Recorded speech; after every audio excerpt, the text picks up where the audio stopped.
On Business Incorporated today, World Bank downgrades Kenya's economic growth for 2023.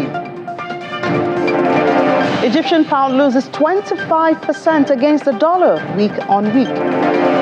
And we also look at the relationship between Uganda and China as Uganda does cut away that contract they had on railway construction.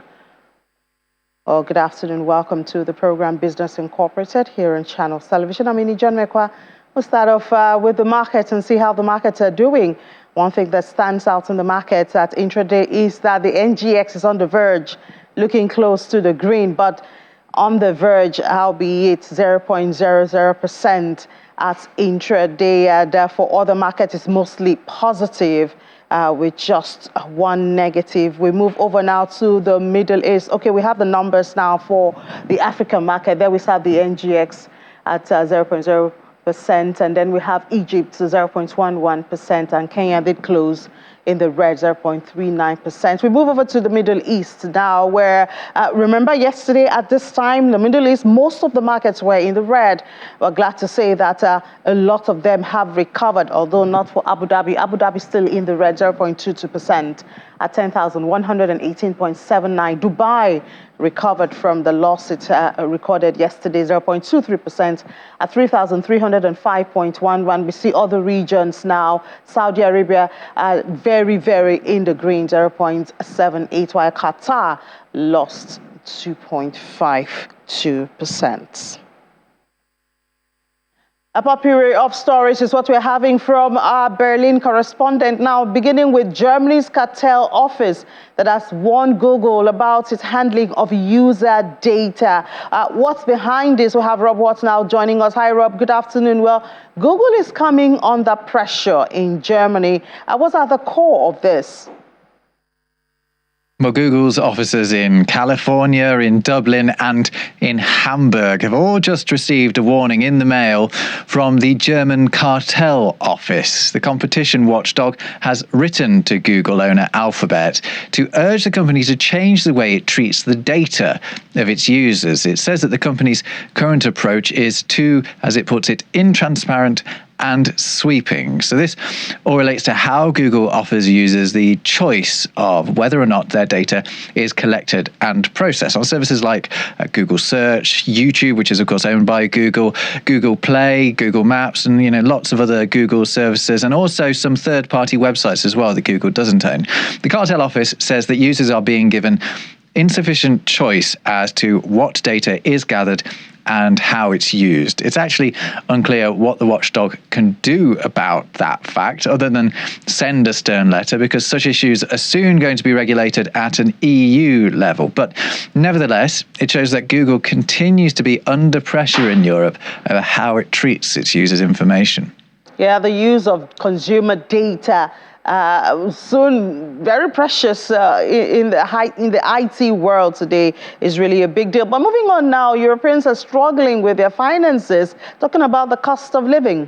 Well, according to the results of a survey by the European Parliament that asked thousands of Europeans, things look pretty bad. They asked Europeans if they were concerned about rising living costs in Europe at the moment, and 93% of them said yes. Inflation across the countries that use the euro was 9.2% in December, and food and energy prices have been surging as a result of the war in Ukraine and, of course, the fallout from the coronavirus pandemic. Just short of half of the Europeans surveyed said that their living standards had already fallen as a result of that, and that they were having difficulties just getting by on their regular household income. Almost everyone else, though, said they were expecting to be affected in the future, at least. So the cost of living crisis is very real for people here. The governments here are bringing in all kinds of measures to try and handle it. However, 2/3 of those Europeans surveyed said that their governments were not doing enough to help alleviate the pressures on their households. Yeah, I wonder when enough would be enough, Rob. But let's look at the markets now and see how they are doing this Thursday. Well, the mood in Frankfurt, London and Paris remains overall upbeat, given the general sense that less aggressive interest rates hikes are probably on the cards, both from the European Central Bank and the United States Federal Reserve. We mentioned yesterday the positive jobs figures out of the US. Well, later today, there's going to be inflation data from America too, and markets here appear to have priced in the assumption that those figures are going to be good news and show that American inflation is cooling. The flip side of that is, of course, that if the figures disappoint, that will have a disproportionate impact on share prices because they've priced in those positive results. Markets have been boosted also by data suggesting that China is not suffering the sort of inflation that most of the world is and could soon return to exporting disinflation to places like Europe. China's reopening of its borders is also continuing to have a positive effect, particularly on European energy stocks.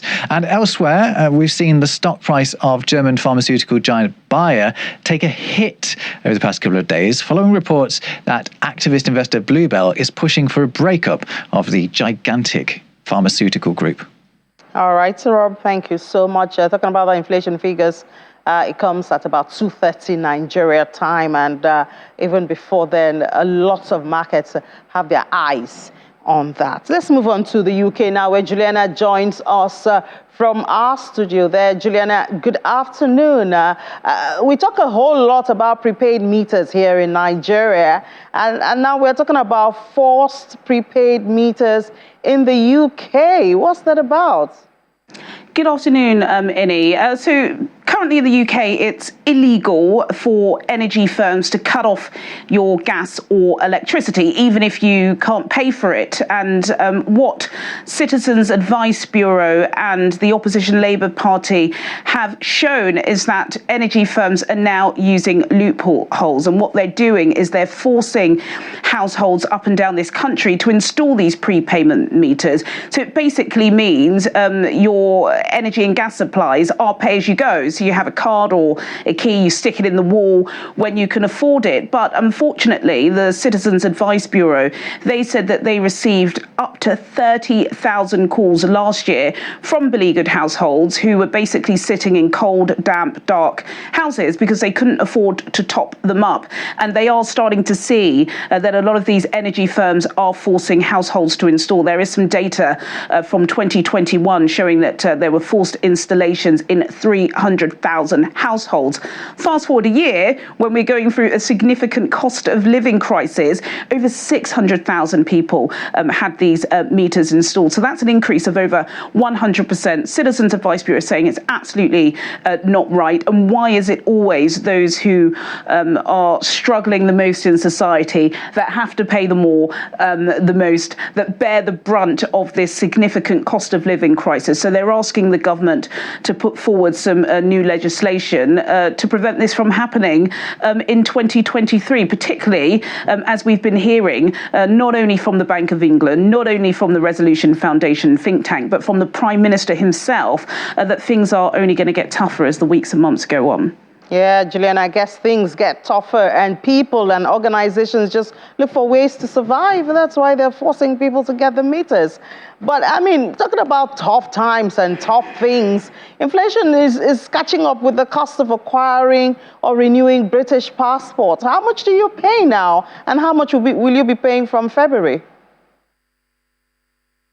Yeah, that's absolutely right. Mine was just renewed during lockdown, so I've got another 8 years left. But there has been an announcement by the British government that there is going to be an increase for applying or renewing your British passport, which will be valid for 10 years minimum now. Before it was a 5-year period. It's going to be 10 years, and it is going to cost you a lot more. So it's rising from the 2nd of February officially. For an adult's passport, £75 to £82, and for a child's passport from £49 to £53. I did manage to get a statement, and it says these new fees will help the Home Office move towards a system that meets its costs through those who use it, reducing reliance on funding from general taxation. The government does not make any profit from the cost of passport applications. That's what they say. The only issue that we've had with passports in the UK, as I know the Nigerian federal government have had, is, trying to get them. It can be very, very difficult.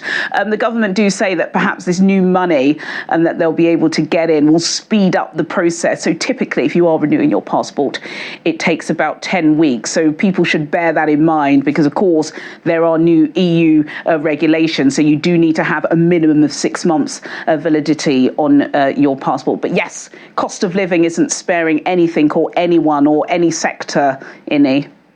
Yeah, Juliana, the good thing is you said 10 weeks, and I think we can hold on to that 10 weeks. I wish it's that way in Nigeria. But how much of this cost of living have we seen in the market, the stocks reacting to this cost of living that we're living with these days? Yeah, we've been living with it for a very long time, haven't we? And it would be nice to talk about some positive stories every now and again. But the blue chip index is very much a positive story, as you were just discussing with our colleagues in Berlin. Everybody is waiting for this key CPI data from the US, which is due, in just less than an hour. And I think the reason why markets are so anxious is because we did see a slight dip, didn't we? I believe in October, inflation data in the world's largest economy was 7.1%. It dipped slightly in November to 6.7%. Investors are weighing in that it could dip further, which is good. It could potentially show that the kind of global inflation of surging prices could have peaked last year. We're hoping that is the case in the UK because it's currently at 10.7%, but we will just have to wait. So that's positive sentiment. We've also had BA owner, International Consolidated Airlines Group, being lifted because potentially there could be a merger with a Spanish airliner. And it is January, so we are getting a slew of updates from beleaguered retailers who've done actually quite well during the festive updates. So updates from Tesco, Marks and Spencer have all helped to lift the UK blue chip index at intraday, which is up 0.64%, FTSE 100. That's up by 0.62%. And the FTSE 250, the domestic market, that's up by 0.80%. In the currencies market, the British pound continues its rally against the US dollar. It's up by 0.25%. The British pound is up too against the euro by 0.21%, but down and intraday against the Japanese yen by 0.44%, Inni. Yeah, good to have some ups there. Keeps the spirit going for the next height that we can get. Thank you so much, Juliana. And I guess tomorrow we're waiting for that GDP from the UK. I think that'll make a great conversation tomorrow. Very important. Absolutely. All right, talk to you tomorrow, Juliana. All right, so we'll go to Asia now, where shares were mostly higher as investors look ahead to the United States Consumer Price Index report, which we've been talking about less than an hour now from the United States. We should get that report. Expectation is that inflation has cooled in December, which could signal to the Federal Reserve that previous interest rate hikes have had a positive effect. Australia's S&P AX 200 closed 1.18% up at 7,280.4 after the release of the country's November trade balance. The Nikkei 225 closed flat to stand at 26,449.82, while the Topix climbed 0.36% to 1,908.18. South Korea's Kospi edged up 0.24% to 2,365.1, while the Kosdaq dipped 0.15% to 710.82. Hong Kong's Hang Seng Index declined fractionally, reversing earlier gains. Mainland China's Shanghai Composite added 0.51% to close at 3,163.45, and the Shenzhen Component was up 0.23% to 11,465.73. China's Consumer Price Index rose 1.8% in December from a year ago, and that's in line with expectations. In the United States now, stock futures were slightly lower on Thursday as investors await that key inflation report to assess the outlook for the Federal Reserve's positioning. Future links to the Dow Jones Industrial Average slipped 26 cents. S&P 500 futures fractionally lower and NASDAQ 100 futures dipped 0.2%. All eyes are still on that December consumer pricing index reading. with the consensus forecast calling for a slight easing in price pressures. Economists expect the consumer price index to dip by 0.1% for December, but to rise by 6.5% year on year compared to 0.1% monthly gain in November and an annual pace of 7.1%. According to our forecast, excluding food and energy prices. Economists expect that CPI for December will be 0.3% higher than the prior month. Let's take a break now. When we come back, we head to the African continent and give you stories from there. To stay with us. This is Business Incorporated on Channels Television. Welcome back to watching Business Incorporated here on Channels Television. Let's discuss cocoa now. The Nigeria Cocoa Association cuts the cocoa production forecast for Nigeria 3 times during the 2022-2023 season, the last being a 7.41% cut to 250,000 tons because of adverse weather and conditions and the outbreak of black pod disease in major cocoa producing states in Nigeria. Despite this, the domestic price of cocoa dipped, which is supposed to be the other way around. Oh, we have Victoria Amomo now, analyst with Financial Derivatives Company, joining us from Victoria Island now to tell us more about this. Victoria, good afternoon. So one would have expected that with a reduction in supply, prices will hike, will go up. But it's the opposite for cocoa. What's going on? Good afternoon, Ian. Thanks for having me. You're right. The reduction in supply of cocoa is supposed to drive the price of the commodity high, but we are seeing a different thing here. And of course, Nigeria is facing the issue of adverse weather condition and then black pod diseases that's affecting the domestic supply of cocoa, and this actually kept the prices of cocoa elevated up until last week when the prices dipped. And the reason for the decline in the price of this commodity is due to exporters' resistance to the rising price of the commodity. I mean, the exporters are demanding for a reduction in the domestic price of cocoa, and this is because there is a large difference between the domestic price of cocoa and the price of the commodity at the end market. So, at the global market, the price of cocoa is currently declining due to the decline in global demand of the commodity from major consumers of the commodity due to the fact that they are currently experiencing economic slowdowns, which is driving their demands downwards. So basically, the fact that exporters are pleading for a decline in the price of the commodity is exactly what the cocoa farmers has yielded to and decided to work on. All right, so the EIU is estimating that global demand will even drop further by 0.3% for 2020-2023. How will this now affect Nigeria, seeing that prices are already dropping? First and foremost, like I said earlier, the major consumers of cocoa, of African cocoa, like Germany, UK, they're all experiencing economic slowdown, and it's driving their demand downward. And the EIU is also projecting, a further decline in the demand for cocoa. I mean, this is, bad for cocoa producing countries like Nigeria because, of course, prices will decline, and this will definitely affect farmers' motivation to produce more of the commodity in order to avoid large inventory or large stock of cocoa, when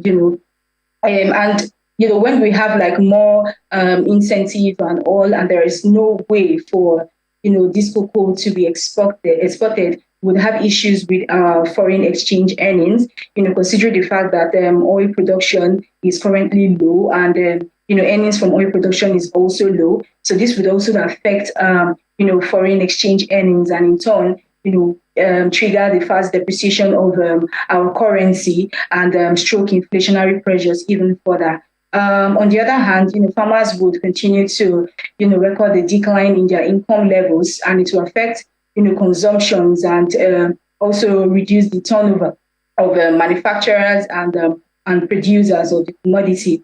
And the combination of all of the above would affect the output of cocoa and also affect the output of the country in general and contribute to the decline in the economic of Nigeria.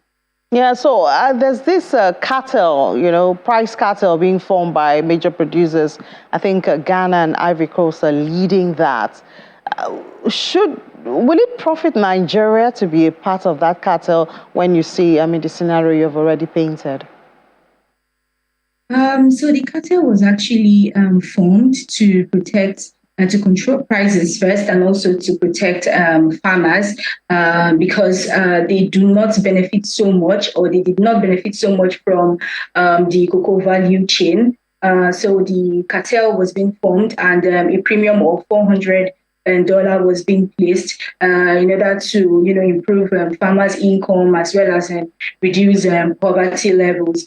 However, price regulation actually comes with distortions, right? And these distortions actually are in form of the multinationals who are now, boycotting the market and going to seek for other alternative means to, purchase cocoa. And this is a major challenge for the initiative that was being brought up by Ivory Coast and Ghana. Although it has good opportunities for farmers and in the case of reducing poverty. Yeah. But there is still more to do in terms of improving the value of the commodity. And if Nigeria goes into or joins the cartel, Nigeria will be able to benefit from this. Okay. But Nigeria should also put in mind that value should be increased in order to explore Victoria. more opportunities. Exactly, Victoria. Yeah, when you talk about value, the value chain, developing the value chain,